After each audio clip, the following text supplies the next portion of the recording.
आज इस वीडियो में ये समस्या को सॉल्व करेंगे जो आपके सामने है। आखिर ये ओवरलोड क्यों हो रहा है, ओवरलोड की समस्या कहाँ से बनती है, कैसे बनती है, क्यों बनती है, आज इन सारे सवालों के जवाब इस वीडियो में आपको देने की पूरी कोशिश करेंगे। तो स्वागत है आप सभी का एक और बार आपके अपने चैनल हुसैन इलेक्ट्रॉनिक शॉप पर। आज इस ल्यूमिनस इकोवाट के अंदर जो ये ओवरलोड की समस्या है, इस समस्या को करीब से समझते हैं, पूरी तरीके से सॉल्व करेंगे। ABCD जो होती है पूरी की पूरी तरीके से आपको बताएंगे कहाँ से क्या होता है, कैसे करके यहाँ पर ओवरलोड की समस्या क्रिएट होती है, कैसे करके हम इसको रिपेयर करेंगे। तो फटाफट से हमने PCB को बॉडी से अलग कर लिया है, यानी कि इन्वर्टर से अलग करके यहाँ पर प्रॉब्लम अगर हम देखें तो हमारे सामने आ चुकी है। ये जो मॉसफेट हैं ये पूरी तरीके से फट चुके हैं, आपके सामने हैं ये दोनों मॉसफेट। एक चैनल के मॉसफेट हमें यहाँ पर शॉर्ट दिखाई दे रहे हैं। अच्छा, एक यहाँ पर मैं पहले सवाल का यहाँ पर आंसर देने की कोशिश करूँ। फर्स्ट नंबर यानी कि ओवरलोड की समस्या मॉसफेट द्वारा ही ज़्यादातर बनती है। तो कैसे करके यहाँ पर हम कंफर्म करेंगे कि हमारा एक ही चैनल यहाँ पर शॉर्ट है या चारों चैनल शॉर्ट है या दो चैनल शॉर्ट है, यानी कि कितने चैनल के मॉसफेट यहाँ पर ख़राब हैं। कंटिन्यूटी लगाकर सबसे पहले ये देखना है कि कहाँ कहाँ कंटिन्यूटी आ रही है। ठीक है, दोनों तरफ से रीडिंग आने पर आप देख सकते हो ये दोनों मॉसफेट हो, दोनों तरफ से रीडिंग आ रही है। इसका मतलब ये हो जाता है कि यहाँ पर ये जो चैनल है, जिस चैनल के मॉसफेट पूरी तरीके से फटे हुए हैं, उसके अपोजिट जो दूसरा चैनल है उसके भी मॉसफेट ख़राब हैं।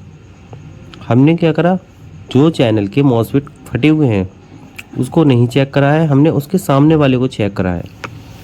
क्योंकि जो हमें फटे हुए दिख रहे थे, जो पूरी तरीके से शॉर्ट थे, उनको चेक करने की कोई ज़रूरत नहीं थी। यहाँ पर हमने उसके अपोजिट में जो दूसरा चैनल है उसके पीछे उसको चेक किया।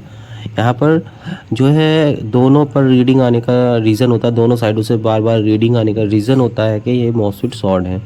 देखने में शॉर्ट नहीं होते हैं, देखने में फटे हुए नहीं लगेंगे, बट वो ख़राब होते हैं। तो यहाँ पर पहले जो क्वेश्चन था कि ये ओवरलोड क्यों होता है, एक पहला चांस यहाँ पर मॉसफेट ख़राब होने का भी होता है। आगे मैं बहुत सारी चीज़ों को आपको यहाँ पर रिवील करूँगा, बहुत सारी चीज़ों के बारे में आपको बताऊँगा। बारी बारी से इस वीडियो को कंप्लीट देखना। वीडियो 20 मिनट से ऊपर की है, बट जैसी लंबी है वैसी ही इसमें एक अच्छी जानकारी भी है। मॉसफेट निकालने का जो सिंपल तरीका होता है वही यहाँ पर मैं यूज़ कर रहा हूँ। मॉसफेट के जो है पेंच होता है उसको खोलने के बाद आप आयरन पे थोड़ा ज़्यादा सोल्डर लेकर आप तीनों जो है लेग होती हैं, तीनों लेगों को एक साथ सोल्डर से प्रेस करो, जिससे क्या होगा, मॉसफेट बहुत जल्दी से खिंच जाता है पीछे की ओर, यानी कि निकल जाता है। अब देखो, मैंने पहले अच्छे तरीके से यहाँ पर चेक करेंगे, पहले भी जो ख़राब मॉसफेट हैं उनको निकाल दिया है। हो सकता है कि उन मॉसफेटों की वजह से यहाँ रीडिंग आ रही हो। दोबारा से चेक करेंगे। यहाँ पर देखो, ये वाले निकाल दिए हैं, इन पर कोई रीडिंग नहीं है, ये ठीक है। ये मॉसफेट वाला ये ख़राब है, इस पर रीडिंग आ रही है। जैसे ही हम सही वाले मॉसफेट पर लगाते हैं तुरंत रीडिंग यानी कि सही हो जाती है, आती ही नहीं है रीडिंग। जैसे ही ख़राब वाले मॉसफेट पर लगाते हैं तुरंत रीडिंग वहाँ पर आ जाती है। ठीक है, तो अब अंदर वाले चैनल के मॉसफेट निकालने के लिए हमें क्या करना होता है, यहाँ पर हीट सिंक को रिमूव, यानी कि जो आगे हीट सिंक लगी होती है, जब तक हम इस हीट सिंक को नहीं खोलेंगे अब तक पीछे वाला चैनल हमें दिखाई नहीं देगा। तो हीट सिंक को खोलने के लिए हमें क्या करना होता है, ये जो पेंच लगा होता है, स्क्रू हीट सिंक जिससे रुकी होती है, ये जो है सोल्डर करा हुआ होता है कंपनी के द्वारा। कंपनी इस पर सोल्डर लगा देती है, सोल्डरिंग कर देती है। तो हमें सोल्डरिंग को जो है इसे खोलने के लिए हमें आयरन की आवश्यकता लेने पड़ती है। ये बात याद रखना, आयरन के साथ ही खोलें इसे, और जोर ज़बरदस्ती करके इसको खोलने की कोशिश ना करें, कभी कभी नुकसान हो जाता है। तो हीट सिंक को देखो वो सामने है, रिमूव कर लिया है। ठीक है, हीट सिंक यहाँ पर रिमूव हो चुकी है। हीट सिंक जैसे ही रिमूव होती है हमें बैक जो चैनल होता है, यानी कि पीछे वाला चैनल हमें दिखाई देने लगता है, आपके सामने है। अब हमें करना क्या है, हमने देखो एक दो तीन तीन बारी चेक कर लिए मॉसफेट। ठीक है, मॉसफेट पूरी तरीके से ख़राब है, ये 100%। अब मॉसफेट को निकालेंगे। यहाँ पर मॉसफेट की जो स्क्रू वगैरह हैं उनको पहले खोलना है, आप लोगों से अनुरोध व गुजारिश रहेगी इस वीडियो को पूरा वॉच करना। बहुत ही अच्छी नॉलेज है इस वीडियो के अंदर, बहुत काम की जानकारी है। बहुत सारी वीडियो पड़ी हुई हैं यूट्यूब पर इस पीसीबी की, मगर हर एक वीडियो आपको अलग ही नॉलेज देगी। वैसे ही ये वीडियो भी आपको कुछ अलग ही सिखाएगी। वीडियो मैंने पूरी बनाने की कोशिश की है, इसीलिए लंबी हो चुकी है। 20 मिनट की वीडियो बहुत ज़्यादा होती है, मगर जानकारी जब पूरी देने हैं तो वीडियो छोटी करने से कोई फ़ायदा नहीं है। इसीलिए मैंने वीडियो की लेंथ पे ना ध्यान देकर काम पर ध्यान दिया है। जैसे मैंने वो मॉस्फेट रिमूव किए थे वैसे ही वही मेथड यूज़ करके इसको करना है। देखो, तीनों लेग जो होती हैं आयरन से, तीनों लेग पर बराबर जो है सोल्डर को यानी कि आयरन को रखना है। सोल्डर थोड़ा ज़्यादा यूज़ करना है, ठीक है। उससे होगा क्या, बहुत इजीली, बहुत सिंपल तरीके से यहाँ जो मॉस्फेट होता है वो रिमूव हो जाता है। अब हमें करना क्या होता है, जब हमारे मॉस्फेट रिमूव हो जाए तो हमें जो इसके छेद वगैरह होते हैं उनको क्लीन कर लेना होता है। थोड़ा सा पेस्ट लगा देंगे और यहाँ पर आयरन की हेल्प से जो हमारे जो सोल्डर वगैरह होता है उसको हटा लेना है, ठीक है। बारी बारी करके सोल्डर जो मॉस्फेट की जो जगह है उसको क्लीन कर लेना है, ठीक है, बहुत अच्छे से। तो यहाँ पर हम देख सकते हो बहुत अच्छे से यहाँ पर जो है दोनों चैनल के मॉस्फेट बाहर आ चुके हैं। अब बारी आती है मॉस्फेट कौन से लगाएं। तो यहाँ पर मैं आपको सजेस्ट करूँगा, देखो सबसे सिंपल मॉस्फेट तो दो ही तरीके के हैं, Z44 और P55। ये दो मॉस्फेट हर जगह हर स्टोर पर मिल जाते हैं, चाहे छोटी दुकान हो चाहे बड़ी दुकान हो, ठीक है। अगर इससे हटके अगर आप मेरी जो है सजेशन को सुनना चाहते हो तो मैं आपको दूंगा P80NF55। P80NF55 के बाद आता है 105, 41, 32, 90 NF55, ठीक है। ये मॉस्फेट होते हैं जो इस पीसीबी में इजीली लगा सकते हो। अदरवाइज आपके पास जैसे जो मैं अभी लगाने वाला हूँ वो थोड़ा कॉस्टली यानी कि थोड़ा सा महंगा मॉस्फेट होता है, 7545। ये 7545 जो मॉस्फेट होता है ये बहुत ही हाई करंट और हाई फ्रिक्वेंसी को ऑब्जर्व कर लेता है। इससे क्या होता है, हाई वोल्टेज हाई करंट को भी इजीली झेल लेगा, जिससे आपके मॉस्फेट जल्दी ख़राब नहीं होंगे।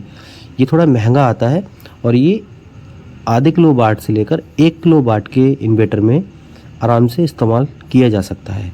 बहुत सारी साइन वेव जो पीसीबी होती हैं उनमें ये 7545 ही लगा आता है, बट मैं एक छोटी सी पीसीबी में यहाँ पर 7545 को लगा रहा हूँ आपके सामने। 7545 लगाने का जो मेरा रीज़न है वो ये है कि मेरे काम में कोई भी कंप्लेन ना आए, क्योंकि ये काम नहीं है, ये गाइड करना है। यानी कि ये काम तो मैं कर ही रहा हूँ किसी कस्टमर का, किसी व्यक्ति का, तो मेरे हाथों से काम भी अच्छा होना चाहिए। साथ में जिस पर्पज़ से ये वीडियो बनाई गई है, जिस पर्पज़ से मैं आपको दिखा रहा हूँ, बता रहा हूँ, वो चीज़ भी एक जेन्युइन होना चाहिए। ऐसा नहीं होना चाहिए कि वीडियो जो है किसी और तरीके से बना लें और काम किसी और तरीके से करें, ऐसा कुछ नहीं। यहाँ पर जो अच्छाई है वही मैं आपको जो है बता रहा हूँ वीडियो में, वही जो है मैं काम कर रहा हूँ। तो मेरा काम जो है एक जेन्युइन तरीके का है। यहाँ पर मैं 7545 को इसीलिए इस्तेमाल कर रहा हूँ, यूज़ कर रहा हूँ कि मेरी कोई शिकायत ना आए। मुझे पैसे कम बचेंगे काम में, कोई दिक्कत नहीं है। तो यहाँ पर मैं बहुत ही इंटरनल आपसे जो है बातें कर रहा हूँ इस टाइम में, इस वीडियो के ज़रिए से बता रहा हूँ। ऐसा ही कुछ आप भी करें, मेरी आपको राय है। तो यहाँ पर मॉस्फेट हमने चारों कस लिए हैं बहुत अच्छे से। सोल्डरिंग करने का तरीका वही सिंपल, सोल्डर को हाथ में लेकर, आयरन हाथ में लेकर फटाफट से जेन्युइन तरीके से यहाँ पर सोल्डरिंग करें। यहाँ पर सोल्डरिंग की जो है कंजूसी ना करें, वरना सोल्डरिंग होने में अगर लूज पर रह जाता है तो मॉस्फेट शॉर्ट हो जाएंगे, ठीक है। बहुत ही जेन्युइन कंटेंट है। और ये जो पेज खोले थे हमने जो आयरन की हेल्प से, दोबारा से हमें यहाँ पर उनकी सोल्डरिंग कर देना है, ठीक है। सोल्डरिंग नहीं करोगे तो कभी कभी यहाँ से भी फॉल्ट आने की संभावना बनी रहती है। तो यहाँ पर जो है मॉस्फेट इसके अंदर फिट हो चुके हैं बहुत ही अच्छे तरीके से, ठीक है।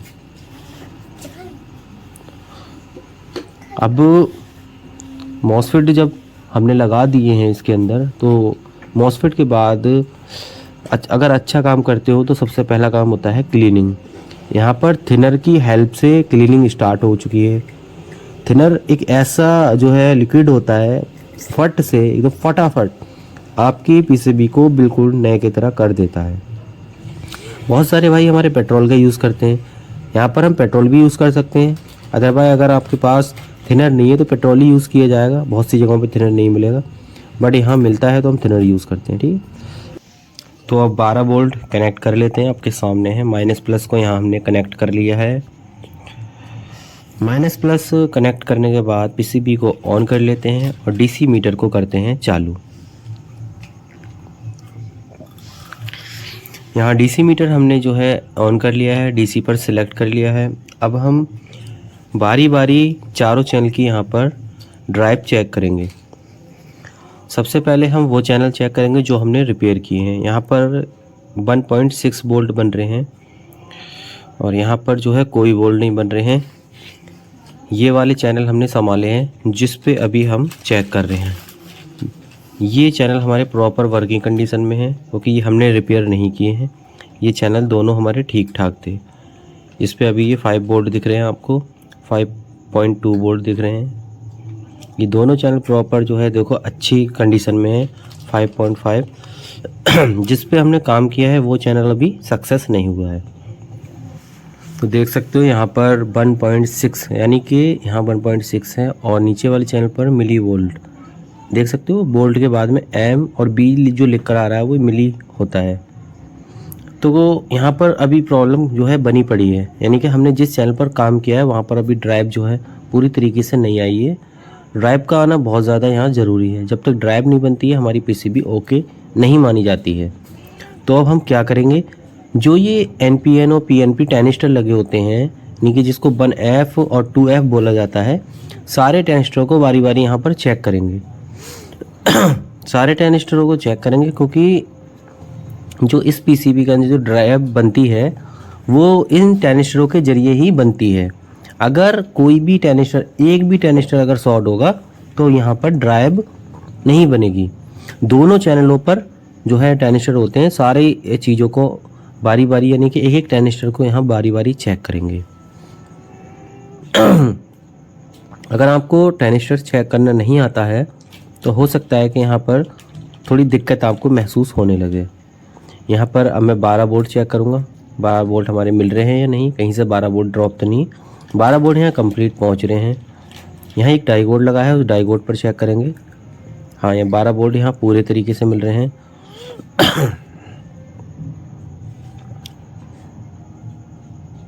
तो यहाँ भी आ रहे हैं, दोनों लेग पर आ रहे हैं 12-12।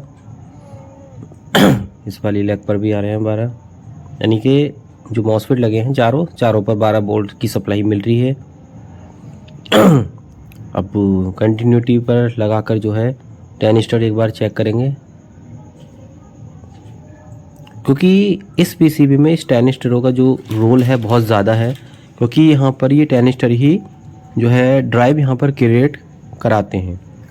बहुत सारी पीसीबी के अंदर क्या होता है, ड्राइव आईसी अलग से लगा दी जाती है, तो उसमें क्या होता है वो ड्राइव आईसी शॉर्ट हो जाती है, आप उसको इजीली चेंज कर दो, ड्राइव आपकी बन जाती है। बट कुछ जो पीसीबी होती हैं ल्यूमिनस वगैरह की बहुत ज़्यादा होती हैं, उनमें क्या होता है कि टेनिस्टर से ही ड्राइव यहाँ बनाई जाती है। तो यहाँ पर मैंने थोड़ी सी वीडियो आगे बढ़ा दी है और मैंने यहाँ पर जो है 2 रेजिस्टेंस चेंज की है जो गेट पर लगी होती हैं। जो 15 ओम्स की रेजिस्टेंस होती हैं वो यहाँ पर मुझे शॉर्ट दिखाई दी हैं। तो यहाँ पर मैंने क्या करा है, ये दोनों रेजिस्टेंस जो है चेंज कर दी हैं, आप देख सकते हो। साथ में मैंने यहाँ पर टेनिस्टर वगैरह भी 2 से 3 मैंने चेंज किए हैं। यहाँ पर टेनिस्टर जो है फुल्ली शॉर्ट नहीं दिखा रहे थे, बट शॉर्ट थे। इस चैनल पर अभी काम किया है। तो यहाँ पर क्या करा है, अब देखेंगे जो है हमारी ड्राइव सक्सेस होती है या नहीं, क्योंकि जब तक हम दोनों साइडों के टेनिस्टर प्रॉपर अच्छे से चेक नहीं कर लेते हैं, चेंज नहीं कर देते हैं, तब तक यहाँ पर ड्राइव नहीं बनती है। अब यहाँ पर आगे मैं बताऊँ आपको, एक डाइगोड था, ये छोटा डाइगोड है और दूसरा जो है हमारा यहाँ पर बड़ा डाइगोड है, ये वाला बड़ा, ठीक है। तो यहाँ पर मैंने एक डाइगोड भी चेंज किया है। इस डाइगोड क्या क्या था ये पूरी सप्लाई जो है ड्रॉप नहीं कर रहा था, जिसे 12 वोल्ट करना चाहिए था। मैंने बारी बारी यहाँ सारे टेनिस्टर चेक किए हैं बढ़िया से, बट यहाँ पर ये डायोड ख़राब निकला और यहाँ पर ये 15-15 ओम्स की रेजिस्टेंस। ठीक है, यहाँ पर क्या था जो है बातों ही बातों में मैं एक बात आपको बताना भूल गया। यहाँ पर सारे टेनिस्टर मैंने बारी बारी चेक कर लिए हैं। वीडियो यहाँ पर थोड़ी सी मैंने स्किप कर दी है। सारे टेनिस्टर चेक करने के बाद 15 ओम्स की जो रेजिस्टेंस थी वो चेंज की है, एक डायोड चेंज किया है, और उस डायोड के बाद यहाँ पीसीबी देखते हैं ओके होती है या नहीं। तो पहले जो है हमने 12 वोल्ट कनेक्ट कर दी हैं और पीसीबी ऑन हो चुकी है। पहले उस चैनल को चेक करेंगे जो पहले से ही ओके है ना। देख सकते हो यहाँ 5.5 वोल्ट बन रहे हैं, यहाँ पर भी 5.5 वोल्ट बन रहे हैं, और ये वाले चैनल भी हमारा ओके हो चुका है। दूसरा जो अभी तक डेड था, अब इस पर चेक करेंगे 5.1 या 2 होना चाहिए थे, इस पे भी 5.1 या 2 होंगे। ठीक है, अब इस वाले पे भी 5.2 या 1। ठीक है, तो अब प्रॉपर हमारे चारों चैनल ओके हो चुके हैं। देखो, खाली मॉसफेट डालने से कोई काम नहीं होता है। अगर आप सोच रहे हो खाली मॉसफेट डालकर हम पीसीबी को ओके कर लेते हैं, तो ऐसा 99% नामुमकिन होता है, क्योंकि जिस पीसीबी के अंदर टेंशर वगैरह लगे होते हैं उस पीसीबी में अक्सर जो है मॉसफेट शॉर्ट जब होते हैं तो टेंशर वगैरह भी शॉर्ट हो जाते हैं, और यहाँ पर जो गेट पर रेजिस्टेंस लगी होती है वो रेजिस्टेंस भी यहाँ शॉर्ट हो जाती है। तो हमने क्या करा है, यहाँ पर जो है रेजिस्टेंस वगैरह चेंज की, एक टेंशर वगैरह चेंज किया, और ये डायोड जो है सप्लाई ड्रॉप नहीं कर पा रहा था पूरी तरीके से। डायोड की जो है कमी से यहाँ पर हमारी पीसीबी ओके नहीं हो पा रही थी। तो हमने वीडियो बहुत ज़्यादा लंबी हो चुकी है, इस वजह से यहाँ पर थोड़ा सा यहाँ एक कट ले लिया था। उस कट के जरिए ही हमने यहाँ पीसीबी को ओके किया है। वैसे मैंने एक एक पॉइंट आपको दिखाने की कोशिश की, कहाँ से क्या करें, कैसे करके हमारी पीसीबी ओके नहीं हो रही है, क्यों ये फॉल्ट आ रहा है। तो होता क्या है, अगर हमारी पीसीबी का एक पॉइंट भी अगर मिस हो रहा है, यानी है कि एक टेनिस्टर भी अगर यहाँ पर ख़राब है, तो हमारी पीसीबी ओवरलोड पर, इसीलिए बार बार पीसीबी ओवरलोड पर जाती रहेगी। जैसे मैंने बात करी थी शुरू में कि ये बार बार ओवरलोड क्यों जाती है, बहुत सी समस्याएं होती हैं। तो यहाँ पर गेट पर लगी रेजिस्टेंस है, अदरवाइज एक भी टेनिस्टर अगर शॉर्ट है तब भी बार बार ये ओवरलोड पर जाएगी, क्योंकि जब ये ड्राइव नहीं बनेगी तब तक ये ओवरलोड दिखाती रहेगी। जैसे मैंने इसमें कई प्रॉब्लम जो है देखी, कभी गेट पे रेजिस्टेंस शॉर्ट थी, कभी टेनिस्टर शॉर्ट था, लास्ट में जो है डायोड जो है शॉर्ट निकला, बहुत सप्लाई को ड्रॉप नहीं कर रहा था। तो ये बहुत सारी समस्याएं थी जिनको क्लियर करना बहुत ज़रूरी था। अच्छा, एक बात और मैं बताऊं, वीडियो जो थी बहुत ज़्यादा लंबी हो रही थी, उसको लेकर यहाँ पर 21 मिनट की वीडियो हो चुकी है। ये भी बहुत ज़्यादा लंबी है, इसको छोटा नहीं बोल सकते, क्योंकि 20-21 मिनट में इंसान जो है थक जाता है, पक जाता है कि मैं इसमें कैसे करके इतना जो है टाइम दे सकता हूँ। 20-21 मिनट देना बहुत मुश्किल होता है। उसको लेकर मैंने यहाँ थोड़ा सा जो है वीडियो को फास्ट जो है फॉरवर्ड कर दिया था, जिसको लेकर मैंने बारी बारी आपको यहाँ पर एक एक फॉल्ट बता दिए हैं कि टेनिस्टर यहाँ पर 1 से 2 बदले थे मैंने, और गेट की रेजिस्टेंस बदली थी, डायोड यहाँ से बदले थे। ठीक है, ये सारी चीज़ें कर मैंने दोनों चैनलों की जो ड्राइव कंप्लीट की है। तो यहाँ पर हमारे 4 चैनल हैं, चारों चैनल की ड्राइव ओके हो चुकी है। ओके होने के बाद ही यहाँ पर हम पीसीबी को अब जो है इन्वर्टर के अंदर फिट कर रहे हैं। अब रिजल्ट देखना अभी बाकी है, क्योंकि देखो, काम करना और ड्राइव चेक करना तो एक नॉर्मली है कि हमने काम किया, काम हमारा अच्छा था और हमने ड्राइव भी जो है सक्सेस कर ली है, ड्राइव हम जो है ले आए हैं पीसीबी के अंदर। ठीक है, अब होता क्या है, मेन बात होती है पीसीबी का चलना, यानी कि इन्वर्टर का चलना। तो यहाँ पर अब हम देखेंगे कि ये पीसीबी प्रॉपर वर्क कर रही है या नहीं, क्योंकि काम तो कर दिया, काम हमारी नज़र में बहुत अच्छा है, बहुत बेहतर है। ठीक है, पीसीबी हमारी कस चुकी है। अब बात ये है चलेगी या नहीं चलेगी, मेन बात ये होती है। तो यहाँ पर पॉजिटिव की वायर अभी जो है रह गई है, पॉजिटिव की वायर को कस लेते हैं। यहाँ पर पीसीबी हमारी जो है इंस्टॉल हो चुकी है। ठीक है, अब हमारा जो है रिज़ल्ट आना भी बाकी है, देखते हैं रिज़ल्ट कैसा है, प्रॉपर वर्किंग हमारा इन्वर्टर होता है या नहीं होता है, क्या है देख लेते हैं। तो वीडियो काफ़ी मैंने कोशिश की है वीडियो को जो है सिंपल और अच्छी तरीके से बनाना, अच्छे से आपको गाइड करना। तो आपको ये वीडियो कैसी लगी आप कमेंट करके और बता सकते हैं मुझे कि मेरा काम कैसा था। कोई कमी आपको लगती है तो कमी मुझे बताएं, मैं उस कमी को अगली आने वाली वीडियोस के अंदर सुधार ज़रूर करूँगा। ठीक है, तो बैटरी कनेक्ट कर ली है। आपने देखा कि सारी लाइटें जो थी इसकी जली थी। अब ये देखते हैं कि इसके अंदर वो कमी बाकी है जो कमी थी या वो कमी अब दूर हो चुकी है।